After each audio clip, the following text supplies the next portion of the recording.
സന്തോഷത്തിൻ്റെയും സമാധാനത്തിൻ്റെയും മറ്റൊരു ക്രിസ്മസ് കാലം കൂടി കടന്നു വന്നിരിക്കുകയാണ്. നക്ഷത്ര വിളക്കുകൾ തൂക്കിയും തോരണങ്ങൾ തൂക്കിയുമൊക്കെ ഭൗതികമായിട്ട് ഉണ്ണിയേശുവിനെ സ്വീകരിക്കുവാനായിട്ട് നാം ഒരുങ്ങുമ്പോൾ, ആത്മീയമായി നമ്മുടെ ഹൃദയങ്ങളെ ഉണ്ണിയെ സ്വീകരിക്കുവാനായിട്ട് ഒരുങ്ങുവാൻ നൽകപ്പെട്ടിരിക്കുന്ന ദിനങ്ങളാണ് ഈ 25 ദിവസങ്ങൾ. ലൂക്കായുടെ സുവിശേഷം 1-ാം അധ്യായത്തിൻ്റെ 26-ഉം 27-ഉം തിരുവചനങ്ങൾ നാം ഇപ്രകാരമാണ് വായിക്കുക.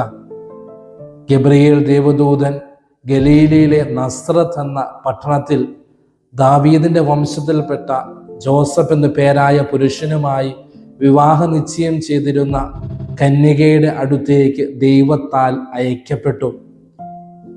നസ്രത്ത് എന്ന പട്ടണം പഴയ നിയമ ചരിത്രത്തിലൂടെ നമ്മൾ കടന്നു പോകുമ്പോഴോ, രക്ഷകന്റെ ആഗമനത്തെ പറ്റിയുള്ള പ്രവചനങ്ങളിലൂടെ കടന്നു പോകുമ്പോഴോ പരാമർശിക്കപ്പെടാത്ത ഒരു പട്ടണമാണ്. ഈ ഒരു പട്ടണത്തെയാണ് ലോകരക്ഷകനായ മിശിഹായുടെ ജനനത്തിനായിട്ട് ദൈവം തിരഞ്ഞെടുത്തത്. ആരാലും അറിയപ്പെടാതെ, പ്രധാന നഗരങ്ങളിൽ ഒന്നും പെടാതെ ഏറ്റവും ചെറുതായിട്ട് മാറ്റി നിർത്തപ്പെട്ട ഒരു പട്ടണമായിരുന്നു നസ്രത്ത് എന്ന പട്ടണം. ഈ ഒരു ചെറിയ പട്ടണത്തെയാണ് രക്ഷകൻ തൻ്റെ ജനനത്തിനായിട്ട് തിരഞ്ഞെടുത്തത്. പ്രിയമുള്ളവരെ, നമ്മുടെയൊക്കെ അനുദിന ജീവിതത്തിൽ പലപ്പോഴും നാം പരിഭവപ്പെടുന്ന ഒരു കാര്യമുണ്ട്. ഞാൻ ആരാലും വിലമതിക്കപ്പെടാത്തവനാണ്, ആരും എന്നെ മനസ്സിലാക്കുന്നില്ല, എന്നെക്കൊണ്ട് ഒരു പ്രയോജനവുമില്ല എന്നൊക്കെ.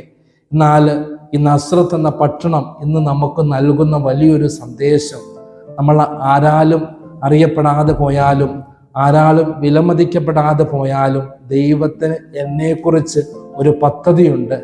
കാലത്തിൻ്റെ തികവിൽ ആ പദ്ധതി എന്നിൽ പൂർത്തിയാക്കപ്പെടും. ഈ ഒരു ബോധ്യത്തോടു കൂടി മുൻപോട്ട് പോകുവാനായിട്ട് ഈ 1-ാമത്തെ ദിവസം നമുക്ക് പരിശ്രമിക്കാം.